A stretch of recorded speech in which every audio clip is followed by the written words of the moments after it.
It's The Couch, Late Night with John.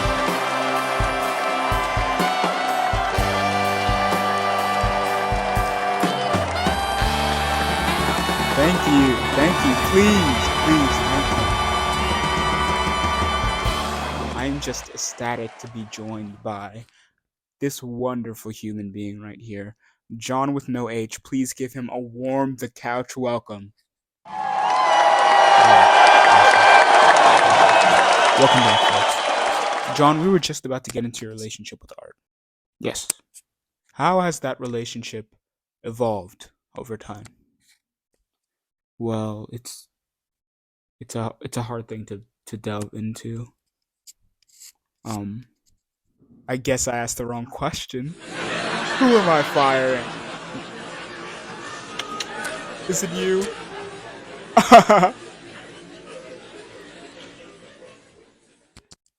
Sorry. It's hard coherently communicating how I feel about art. It's this sort of back and forth, this on and off. Mm-hmm. It's a wishy-washy relationship. Wishy-washy in what way? Bubble bath? Washing machine?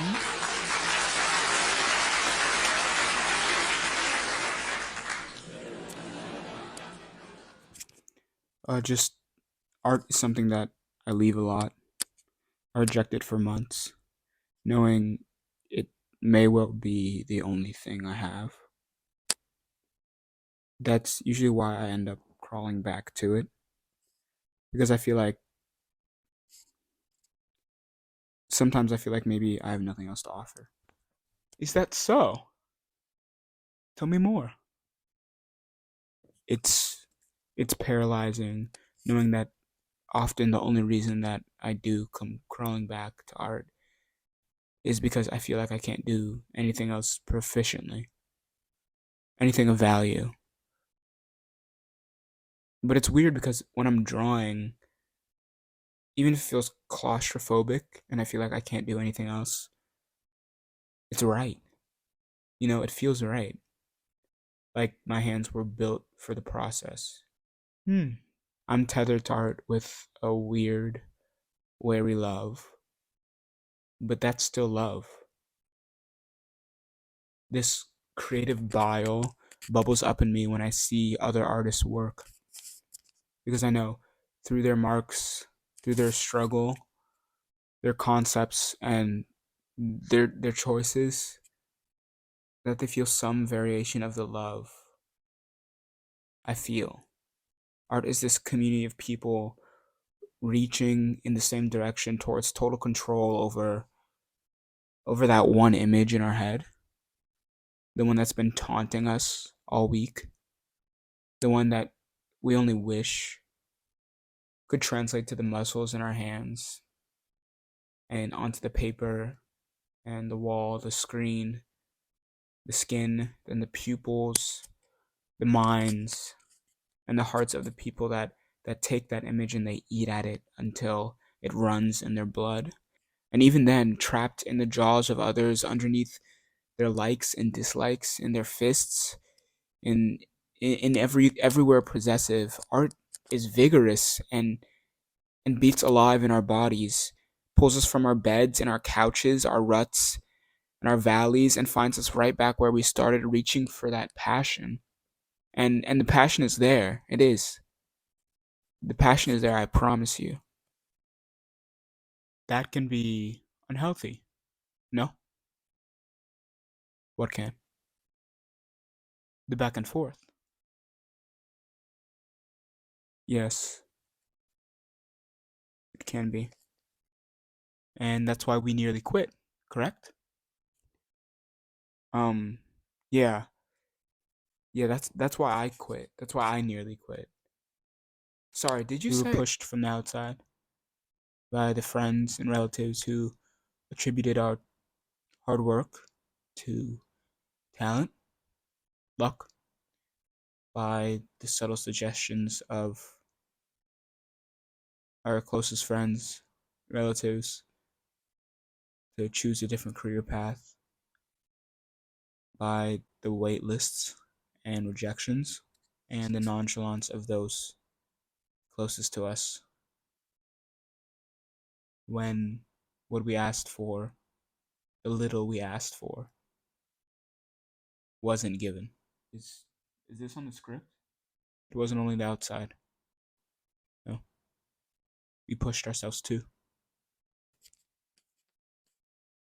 We worked until the birds started chirping again, and the smell of the chemicals under our fingers became almost unbearable.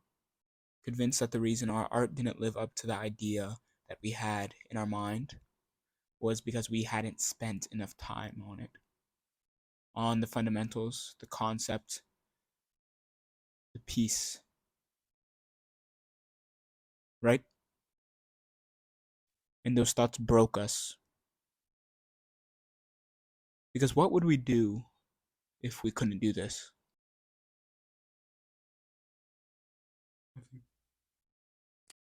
We do nothing.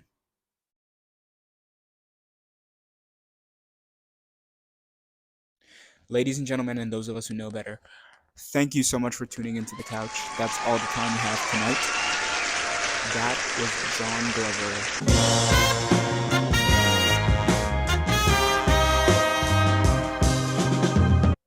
That was a little something I call innovation, creativity, genius, all working together in tandem. It's 91 degrees, and I biked on my trusty steed to get all the way up here, and I am sweating and smell like a donkey, but I'm doing it for you. Doing it for you guys. I wasn't kidding about really busting my creative chops in my future videos. To those of you who recognize the title card in this video's theme, I salute you. And to those of you who don't recognize the theme song. Hey, can I get dogs? Yeah, sure, go for it. Thanks, man.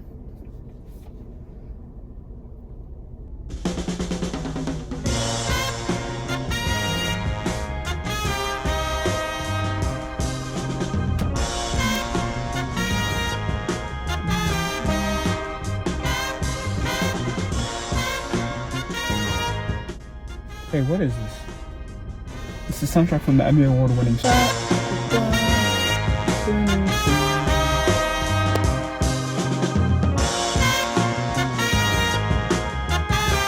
I want you to close your eyes, okay? For real? Close them. Okay. Imagine you're in a room. Someone's taking you into this room. They're gonna play you this one sound. And I want you to tell me what you think.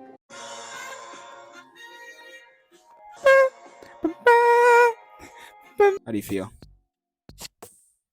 Violent. Inspired? Violent. Inspired. Violent. Creative. Violent. That was from Bill Hader's hit show, Barry. You said Barry. So you already know of him? Yeah. Okay, great. Now we're gonna watch the trailer. Hey. Elite milk. I know. You feel changed. Thoughts? Elite milk. That's all that I saw. Anything other than that?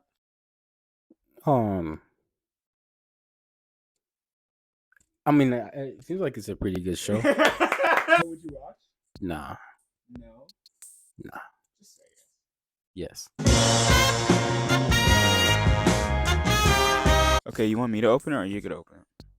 Pleasure to be here with you today. My little sister of almost 9 years old. I want you to listen to this and tell me what you think, okay? Okay, first thoughts, go. My first thoughts were like... First thoughts for what you think, go. At first... What do you think of the song, go? At first... How does it make you feel, go? It makes me feel like... I don't know. Inspirational. I only heard... Okay, say it makes you feel good. It makes me feel good. Now, what does it actually make you feel? Okay, one more time. Musical, instrumental. The theme of the critically acclaimed Emmy-winning mind child of Bill Hader, HBO's Barry. It sounds iconic, interesting, and like it fits expertly into each episode as a phenomenal cold open that viewers inclined towards all genres can appreciate for its narrative ability and legacy as a memorable opening. Now repeat that. Memory opening. Now we're gonna watch the trailer. Say, I love Bill Hader's HBO Emmy award-winning series Barry.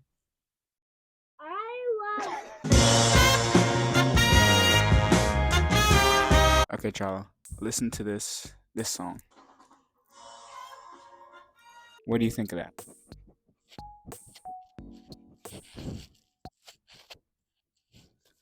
No! What do you think of Bill Hader's Barry?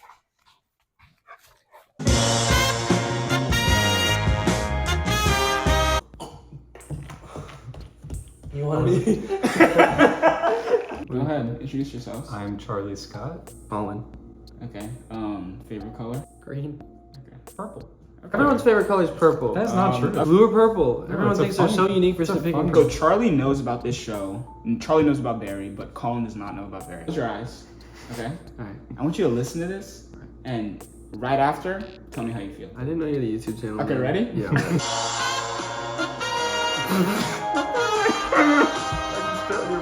First take, how do you feel? Heavenly. What about you, Charlie? I know you've already seen it, but I just think of him now.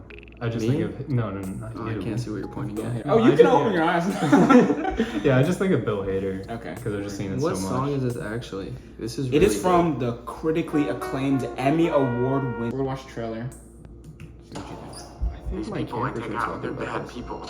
Bald. He has a Very Sergeant. I don't This know is someone Ryan without Madison. Now, what are your thoughts? Would you watch it? No. Well, because Bill Hader's in it, I would probably watch it. Okay, so you would watch it. Yeah, but Okay, enough about the genius of Bill Hader's ridiculously invented. I can recall the first memory I have of art, but one of the more prominent ones involves sitting at the dinner table doing my math homework and really struggling to solve the problems. I'd erase so much my paper would end up rugged and messy, and whenever I couldn't solve a problem, my hand would do this thing where it defaulted to doodling in the margins of my paper. My hand just, it had this mind of its own, and it wanted to do what it wanted to do. It got to the point where my dad started reprimanding me for doing so. Every time I finished a worksheet, he'd make me erase all the doodles I did on the side, citing them as distractions for the teachers when they were grading. Just reasons in general that these teachers would put me in their bad graces. Though he meant no harm, on a deeper level his comments twisted my artistic skill into something worthless. I still carry a small part of that belief with me today, a fact I'm trying to nullify with various efforts to champion my skills in different spheres of life. Eventually, however, I began to understand that there was a place for my art, where it was understood as an asset and not a distraction. So many things defined and inspired my art from a young age. At one point, I shared a sketchbook with a really close friend of mine that served as sort of a pitch bible for a series that we had named Outlandish, and we passed the sketchbook off to one another. When we got it back from the other, there was an insane amount of doodles and more story ideas inside, so that way the inspiration kept coming. I also watched a lot of Adventure Time as well as Cartoon Network in general, but my show was Steven Universe. That's why the people on this world believe in Garnet, Amethyst, and Pearl, and Steven! I remember experiencing the Stronger Than You episode when it aired, following an SU page on Tumblr. Use Tumblr. Yes, I followed a Steven Universe page on Tumblr and memorized a lot of the songs that were coming out at the time. I would sing them in the shower or run to my neighbor's house and we'd sing them together.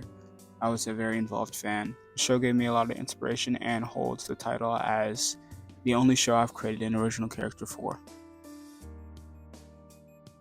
I grew up reading comic books from an old collection of my dad's. In that way, I was exposed to a range of different art styles at a young age. Of course, on top of that, the friend that I created Outlandish with introduced me to the first volume of Naruto. And from there, it was countless overdue fees at our local library, further recommendations during car rides home, and attempts to draw my favorite characters. I was allowed to take art classes in elementary and middle school, which I liked and generally had a knack for. My teachers were two women with the world's kindness in their hearts. Their support is what kept me drawing throughout my early years. Growing up, I was geekish. and surrounded by guys who I felt were not. I grew up hanging out with a lot of my brother's friends who are older and always felt a sense of embarrassment and inadequacy when I was around them. I was always relatively small, enjoyed indoors and time on the console more than I enjoyed the time that I spent outside, and I wasn't the best at all the sports I was put in, which included basketball, soccer, taekwondo, and tennis. I always felt as if I was lagging behind in my development. That is, aside from the arts. Art was the one thing I found myself thriving in, that I could hold to my chest and call confidently mine. The thing that made me feel like I was measuring up to the other guys, even if only a little bit. Just recently I combed through my room and different areas of the house and found a collection of my old art, including but not limited to an overwhelming aggregate of largely unfinished sketchbooks. Stephanie says that she wants to know why she's given half her life to people. Miscellaneous art-related assignments.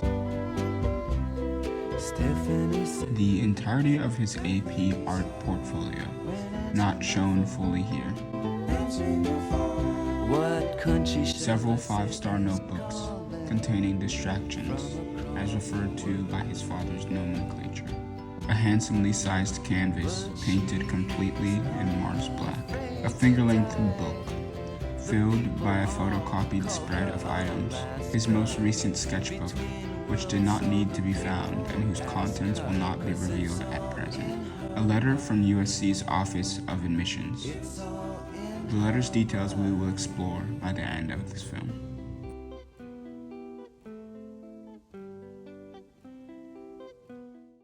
Not only did art become my thing, but it's something that I figured out was inherently a part of my functions. A fact I knew because of how lost I would get when someone handed me a pen and a paper.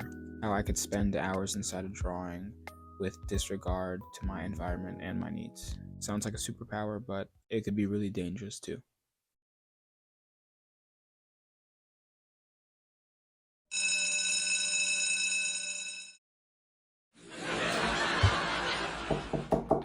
Come in.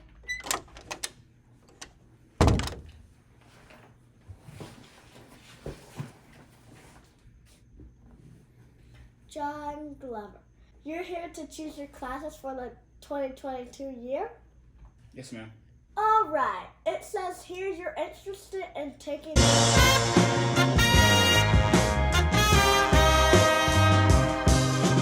There was a period of time where I didn't draw as much as I used to.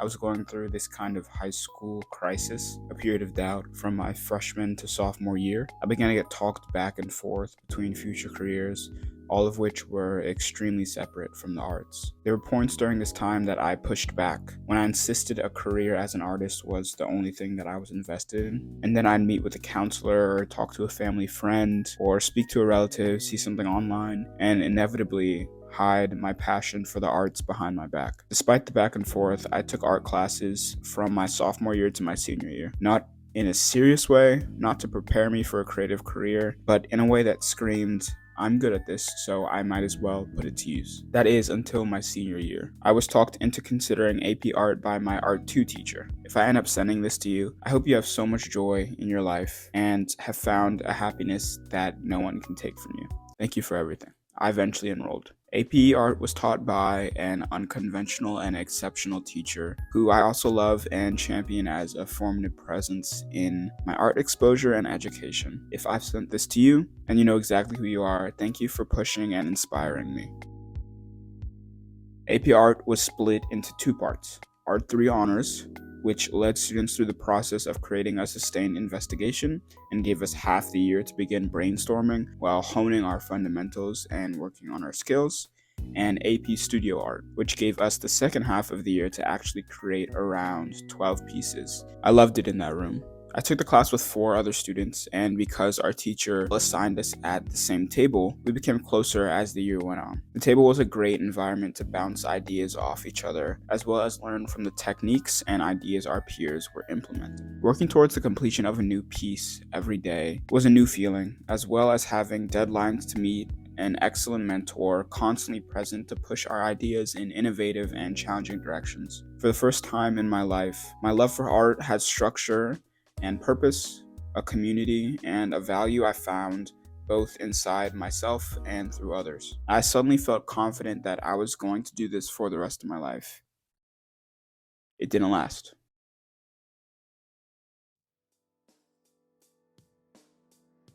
I pushed myself too hard, threw too much wood on the fire, and eventually burned out. I recall going for total perfection when it came to my pieces, whether in my ideas, my execution, or the finished product. This obsession with perfection came in the first half of the year, with weekly journal pieces the class was required to do. Each piece had 3 requirements to be considered for grading: multiple mediums used, collage, and text. These journal pieces were always due at the start of the week. Each week had a different theme that students were required to incorporate in their art somehow. I started off well with my pieces making it to Monday with minimal to no problems, each feeling that I did my best work on them. Eventually, I began to slow down and bring work into class that I wasn't proud of. The feeling of presenting work to the class, when I knew it wasn't at its best, nagged at me. Somewhere inside of me was the desire to be told that my art had a worth to any degree, even if it was as simple as a great job. Applying the same pressure to my studies, I began to spend an unhealthy amount of time on my pieces. I'd constantly find myself going to bed around 2 or 3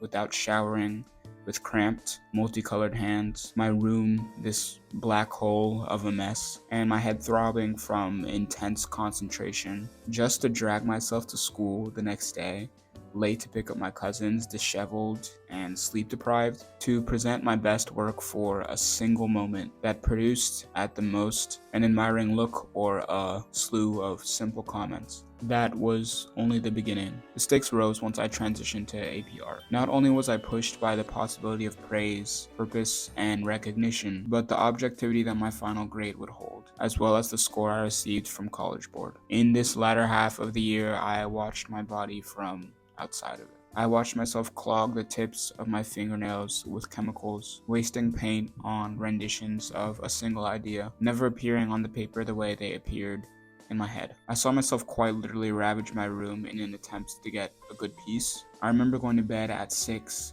multiple nights, only to wake up at 8 for school. I saw myself failing relationships and responsibilities because my art had taken importance over every other facet in my life. I worried about my skills, whether they'd be enough to get admitted into college, to secure scholarships, and to provide for me for the rest of my life. I watched myself crumble just so I could see myself producing something I felt was worthy. Of what? Maybe I wanted me, the one still sitting at the dinner table, past 9, struggling to remember his multiplication tables, to know that his doodles and ideas didn't always have to be summed up with irrelevance or size up to traditional skill. I want him to know that he shouldn't have to erase. I turned in so many pieces past the posted deadlines. I think my teacher possibly knew I was on the edge, and if she pushed me, I'd go over and I may not pick up a pencil again. Either way, regardless of if she knew or not, I'm extremely grateful towards her. And to my classmates, thank you for egging me on in conscious and unconscious ways, whether it was the time we spent talking or the examples you set for me in your work. You kept me going. Eventually, I did finish my portfolio and sent it in for review. Around that time, I graduated and started summer. In my senior year, I completed 12 full-scale pieces and too many smaller-scale pieces and investigations to count. I never wanted to pick up a pencil again.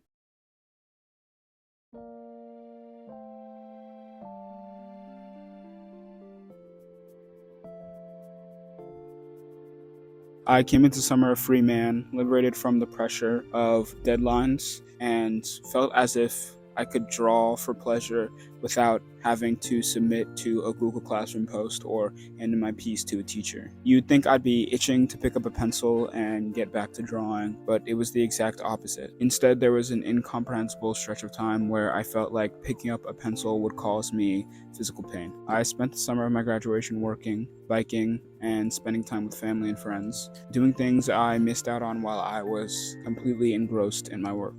I wrote multiple short stories, choreographed a dance with my sister, cooked for the family, and visited my dad's country, but I did not draw. Here and there eventually, but not anything meticulously planned.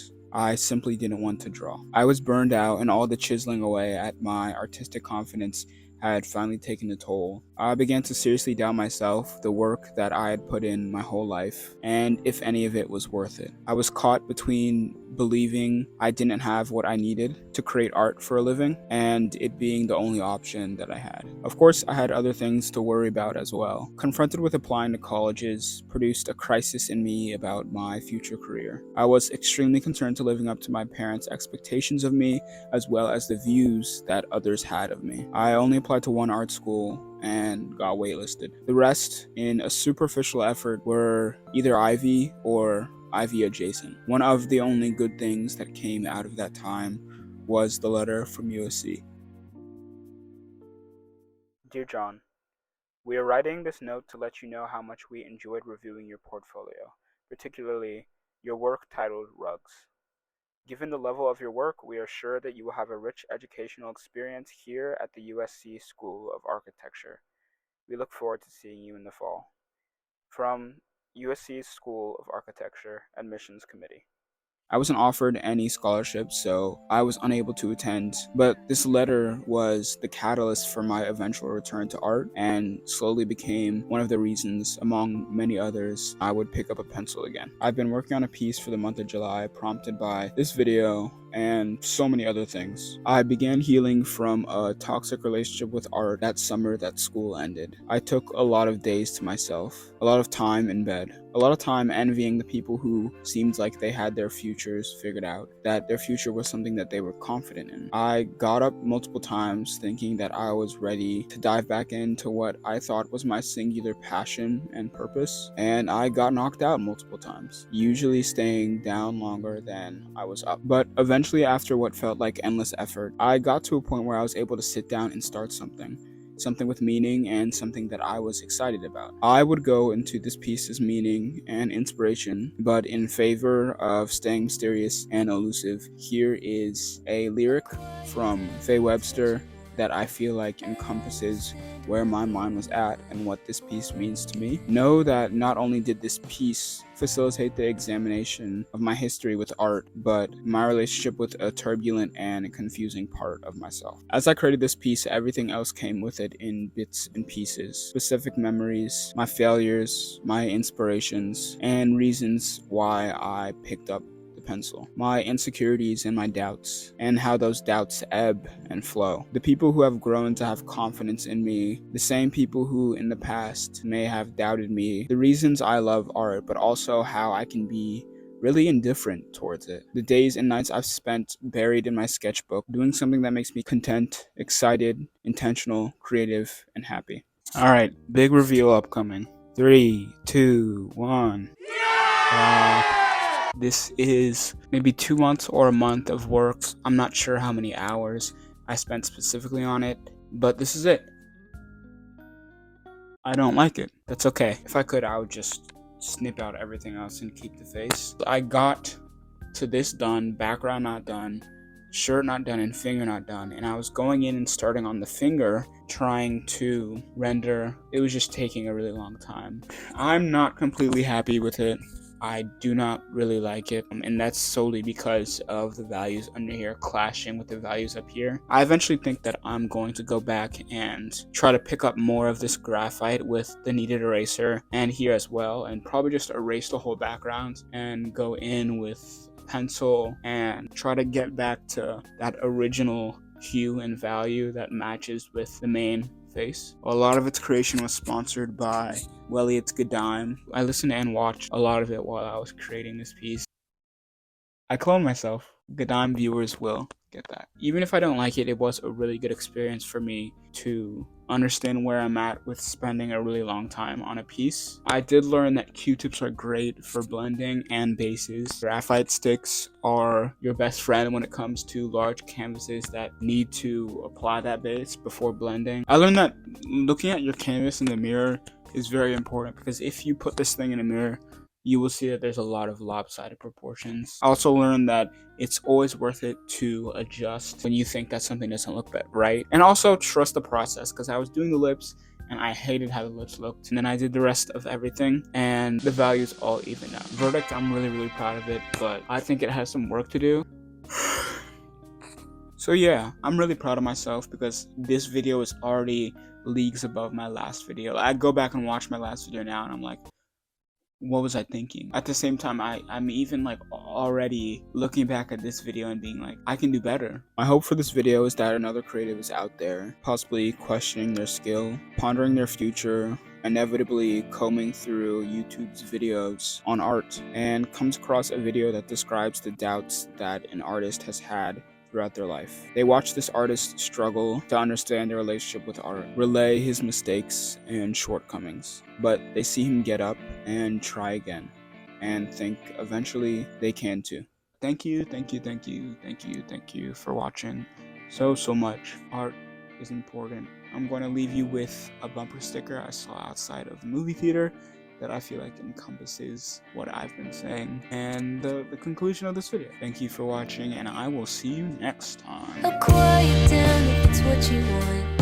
I understand I'm not the only one for